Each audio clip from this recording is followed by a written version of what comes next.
Cool. Good morning. Good morning. I guess the after party yesterday was a bit rough. I'll give a few minutes before I officially start. Let some stragglers come in. How are you finding DevOps Days, Warsaw? Good? First timers at DevOps Days? Cool. Good sessions yesterday. Any particular ones which you liked? Chaos engineering. I like that one. I have that was a good one. I had a lot to say, which I didn't say. So if you want to talk about it, I'm more than happy to talk about chaos engineering, and I can give another talk. But yeah, actually, I expected a lot less people, considering it's the day after the after party, and it's a 9 o'clock session on the second day. But it's going to be an easy one. There's no code or tools. Yeah, I know. We're going to be talking about culture and having to talk to people. Thanks for joining. As you can see from the big slide behind me, the talk is DevOps lessons from a primary school teacher. And as I said, I'm going to be talking about strategies common to primary school teachers on how they teach kids and how we can implement those teachings into our hopefully day-to-day work. But first, Tim. Full name is there. You don't need to call me by my full name, even though we're in class. Mr. Mamo will do enough. I work for DigitalOcean. For those of you who do not know about DigitalOcean, we're a cloud provider who's a lot more focused on developer friendliness. I'm not here to talk about DO. If you want to talk about DO, we can talk about that during the break. But before I actually get into the talk, I want to give credit where credit is due. As you can see, I am not a primary school teacher, but my partner is. I did ask her to send me a photo, and she sent me a photo with her mum next to her, so I kind of had to crop her out a bit. She's going to hate this. I did tell her I was putting her on a slide, so it's not a complete surprise. So she's a primary school teacher, and this talk was inspired from, her coming back from work and telling me all the crazy stories about how the kids act. She teaches 7, 8-year-olds, so stories galore, and how she deals with it, how she's been trained to deal with kids, and how she teaches kids. So this talk has been inspired by all of that. I could not entertain 20 kids in a room for 5 minutes, unlike what I'm currently doing, maybe. Kids they come up with crazy stuff. I could not do that. So we're at DevOps Days, and I want to talk about CALMS. And CALMS is a framework which assesses a company's ability to do DevOps, or to tell them how they're transitioning to DevOps. As engineers, we're fairly familiar with automation, lean, and measurement, because we can do tech stuff to it. Automation, we can put a CI/CD pipeline. Measurement, we've got Grafana, pictures all over the place. Lean, again, we're automating stuff. And we don't really focus much on the culture and the sharing part, even though that's extremely important to do when you want to implement DevOps. So my talk is focused on the culture and sharing part. Before we go into the lessons, I want to get some interaction, just like every classroom. I expect a bit of interaction, but I want to have a natural flow to the lesson. So if you have anything you want to say, we'll use hand gestures, and not the hand gestures you're all thinking currently. And this is done in class. You know, teachers want to get a flow of the lesson going, and they don't want to be interrupted, but they still want to see and understand how the kids are reacting to the lesson. So during the presentation, if you're comfortable, I'd like you to use these hand gestures, and again, these hand gestures only. It's being recorded, so I cannot do the other ones. So if you agree with me, give me a thumbs up. If you disagree, which is valid, give me a fist. And if you have a difference of opinion, a different strategy, something you kind of agree but want to do differently, give me the shaka sign, as if you're surfing throughout. So this is done so that I understand if my funny accent is also being understood. So our first lesson is actually a theory by Lev, I believe I'm pronouncing this correctly, Lev Zikovsky, which is called the zone of proximal development. And the zone of proximal development basically states where learning occurs. And it states that learning can only occur just outside of what you can currently do independently.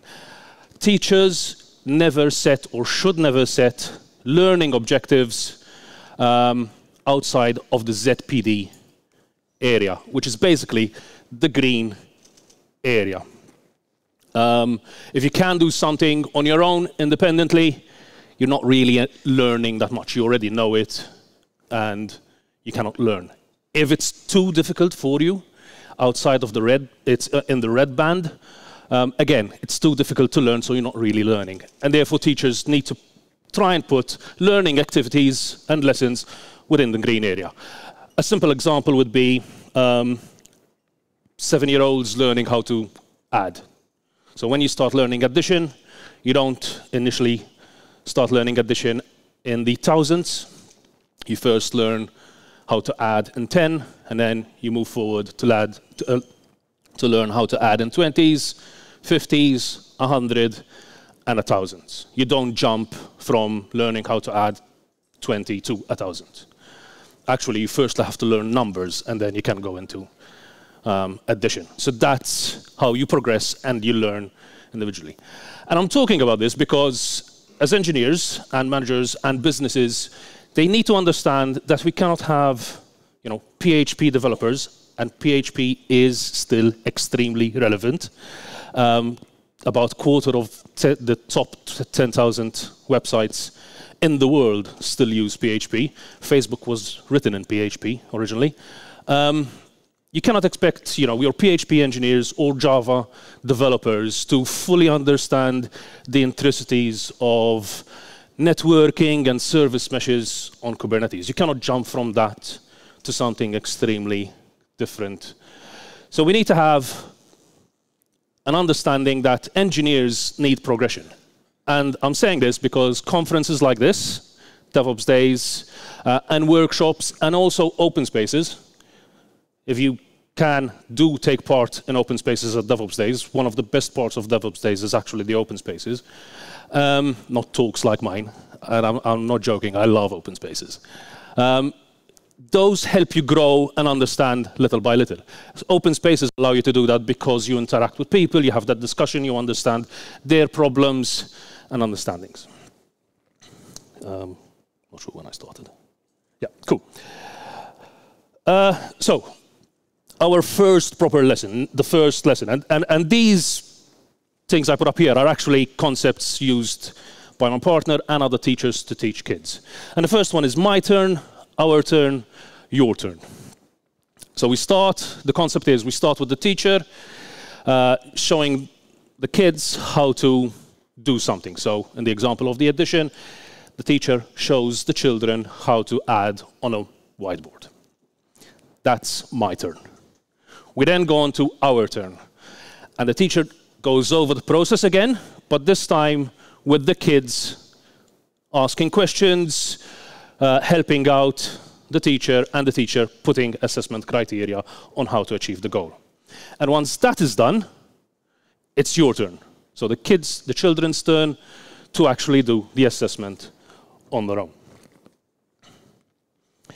And as engineers, we can actually simulate this by doing pair programming. Who here has heard of pair programming? Show of hands. Fair amount of you.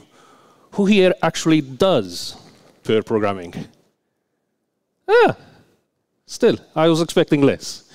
I was previously a consultant, and we talked about pair programming and how good it is, but then we never implemented it because why would you want to do 2 engineers on 1 job? But actually, pair programming helps junior engineers to grow. It helps the interaction between engineers. And you can do this also through the my turn, our turn, your turn process by having different types of pair programming. The first one is known as tour guide pair programming. So my turn, I have an experienced engineer showing how to program the intricacies, showing them the code base. So tour guide pair programming. You then go to the driver navigator pair programming, our turn. The 2 engineers go in sync. And finally, your turn, where the engineer does it on his own, or her own. The next lesson is give one, get one. And again, this is where the teacher asks the children to write down something they know about a subject. And once they've written it down, they go around the class and they share that expertise, that piece of knowledge. So they go around giving one and getting another from the rest of the class. And this is done for the teacher to understand what the children actually know about the subject. And it helps them understand, okay, where do I need to start my lesson? What does actually everybody know? Where is the median understanding? And again, this knowledge harvesting technique is useful at the very beginning of a project. Have you ever started a project and halfway through you realized you don't have a piece of information? Have you ever started a project where you then realized halfway through you don't have access to deploying infrastructure or something of the sort?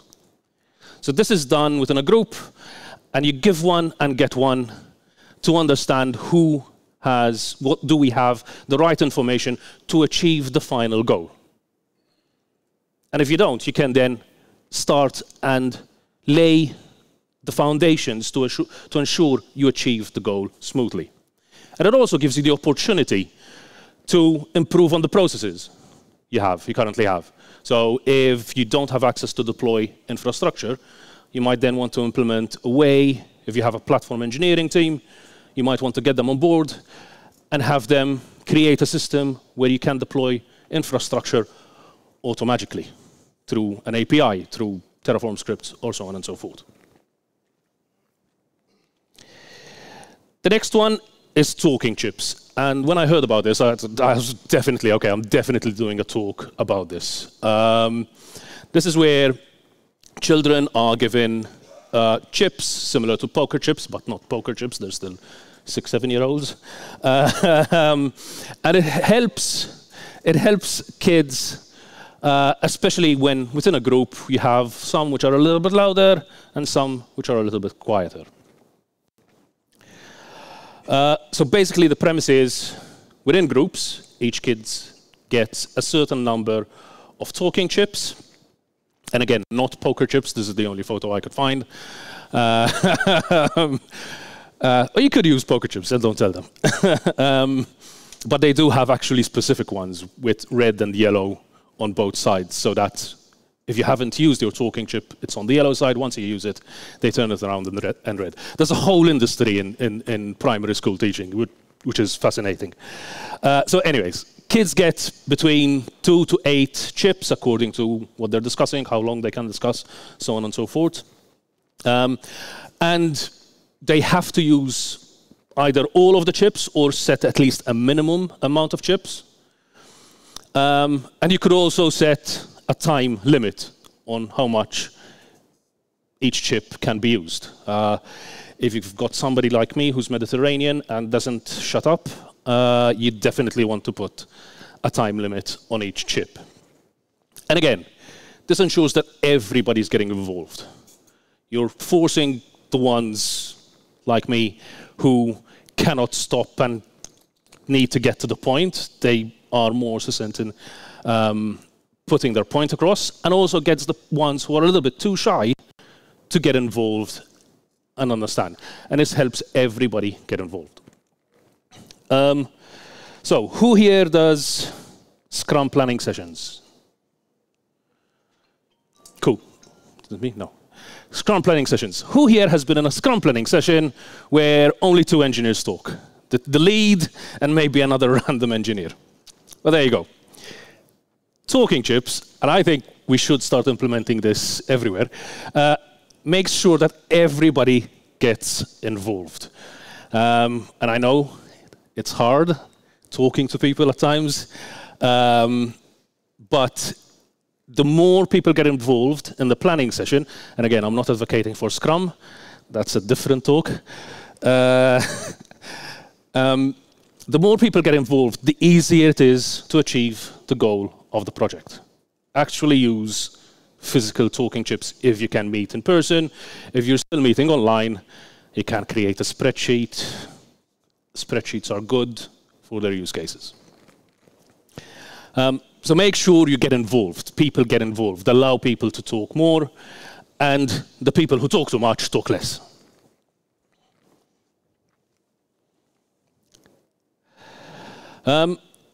So our penultimate lesson is expert groups.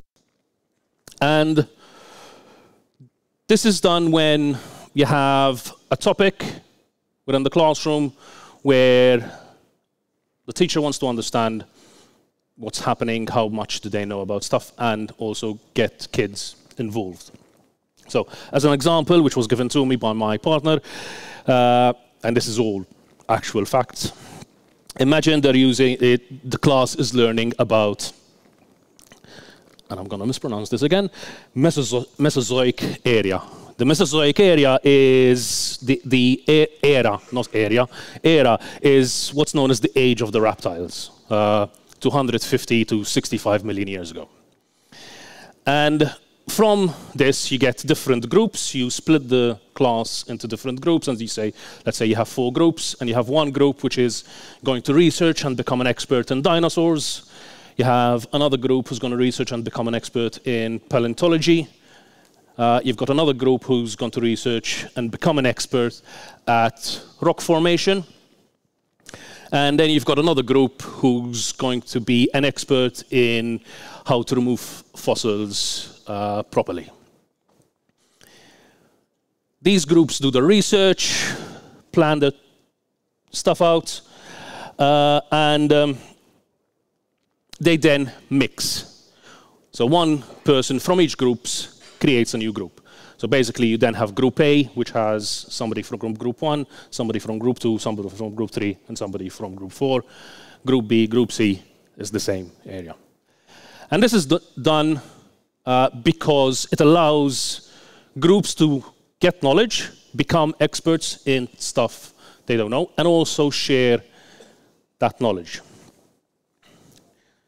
Now, this can be equated to team topologies. Who here has heard about team topologies? Really suggest I am a big proponent about team topologies. I think it's a great way of setting up organizations for fast flow and fast delivery. But within team topologies, we have 4, 5 groups. In the book, it's 4. They've now recently added a 5th one. If you go on the website, it's all explained. So within team topologies, there is a team called the enabling team. And again, this is similar to our expert groups. So for those who aren't accustomed to team topologies, there's the concept of stream-aligned teams. And stream-aligned teams are your development teams, and are there to make sure stuff gets out as quickly as possible. But from books like Accelerate or the DevOps Handbook, which was co-authored by Jess Humble, which came up with Calms, actually, we know that teams that use the latest and greatest and experiment with new tools are actually happier in their work and a lot more faster as well, because they get the benefits of the latest and greatest. But the issue with that is that streamlined teams are actually focused, should be focused on delivering fast flow. So they don't really have time to experiment as much.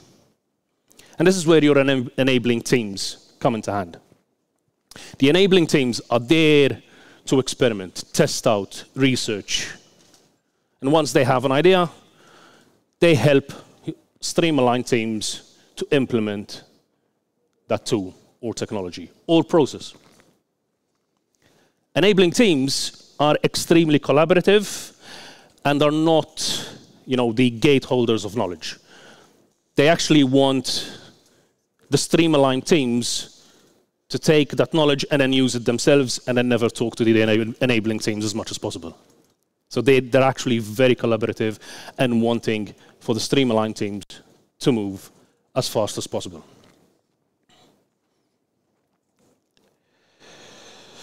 And the last lesson is high-order questions. So Socrates defined teaching as the art of asking questions.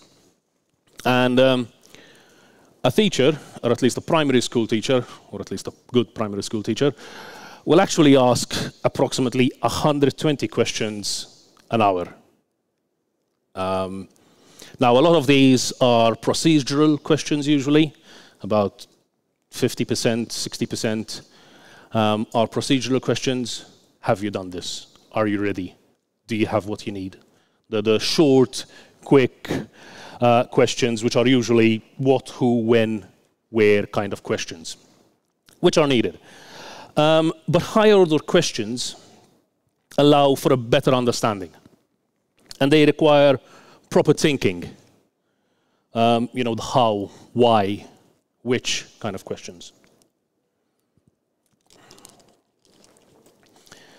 And the power in questions actually helps children learn because they reflect on the information being given to them. And again, an example which was given to me is my partner had a lesson about Vesuvius and the explosion of Vesuvius in Pompeii. And one of the reflective questions was describe the thoughts and feelings of the people who lived in Pompeii during the Vesuvius explosion. The other one is, and I'm sorry, I have to read this because as I said, I'm not a teacher. The other one is how the questions allow you to commit information to memory. Again, the example would be, can you describe the person's day when the issue occurred? Because you're retelling the story, it is committing the information to memory. And it also helps develop thinking skills, your metacognitive skills. So you'd ask, how were the people feeling? Or what should they do next once the explosion occurred? You don't really have information about that, but you allow people to think and learn. It encourages discussion and also stimulates new ideas. I think one of the questions which I was given as an example I really liked was like, okay, if you time traveled in the past to Vesuvius, how would you help the people knowing that the volcano is going to explode? How would you convince them that you're somebody from the future and want to help them because this volcano is going to explode? So it helps that thinking process and generation of new ideas. And within our industry, we do get procedural questions, but procedural questions can make you feel unheard, unvalued, and not really trusted. If your manager is constantly asking, have you done this specific job? Are you doing this? It feels a bit micromanaging. It feels as if you're not being trusted, and that's not good. And asking high-order questions, it ensures that the people are feeling valued. If my manager is asking me high-order questions, I feel valued because I feel like they want me to give my opinion. You know, they want to hear my ideas. But this comes with two caveats. So the first one is you need a mix of both. You need both procedural and you cannot just have high-order questions. Procedural questions can be actually useful, although they're useful at the appropriate time. Have you ever been in a meeting where you said, this could have been a email? This could have been a Slack message. So those are the procedural questions. They're good, they're needed, but keep them at the appropriate time. And a second caveat is that for high-order questions, you need to be comfortable with silence. Because you need to allow people to think. I was told that for children, 10 seconds of silence is about what you need for them to register, think, and then answer you back. Not sure about grown-ups. But I expect it's probably 10 seconds as well. And if they don't answer within those 10 seconds, usually it's an inkling of, okay, I might need to rephrase the question. So you need to be comfortable with silence.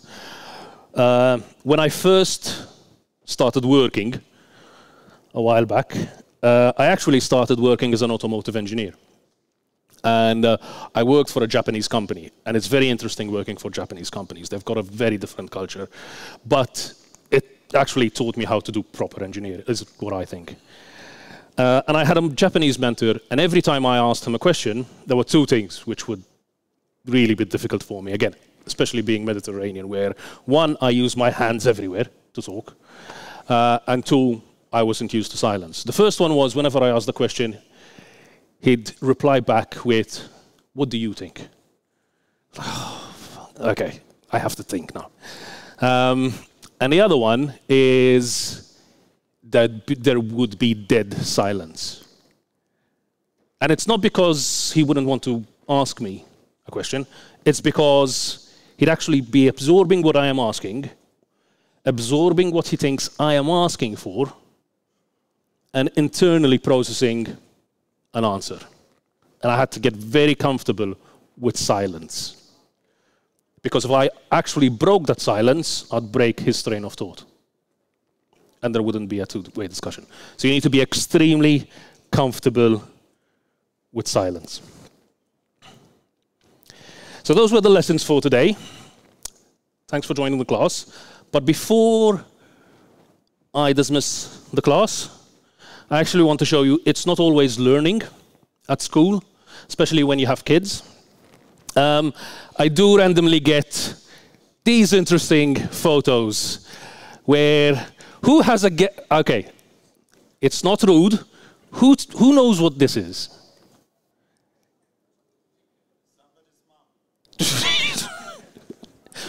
Okay, I'm not going to repeat that one. That's a pumpkin. So that's a pumpkin. That's a cow with a very interesting tail. And the other one, the other one is an engineer in the making. When my partner sent me this, I was like, okay, they're going to be an engineer, definitely. Yeah, right? I mean, can you prove it? Yeah, I did it. It's just right. I love that. Don't use that. These are some of the books I went through and I think are extremely useful to understand the culture behind DevOps and methodologies. DevOps Handbook, extremely good. The similar authors had the Phoenix Project, if you know about the Phoenix Project. Accelerate, Nicole Force Green, Force of Nature. She's kind of the one who leaded Dora for a while. And Team Topologies by Matthew Skelton and Manuel Paich, I believe is how you pronounce his surname. Extremely important. I can talk for days about Team Topologies. The first time I read the book, I was like, why isn't everybody doing this? Usually it's because the higher-ups don't understand it. Cool. So that's me. Thank you for joining the lessons this morning. I know 9 o'clock start is not usually the case. I missed a fair few university lectures at 9 o'clock in the morning.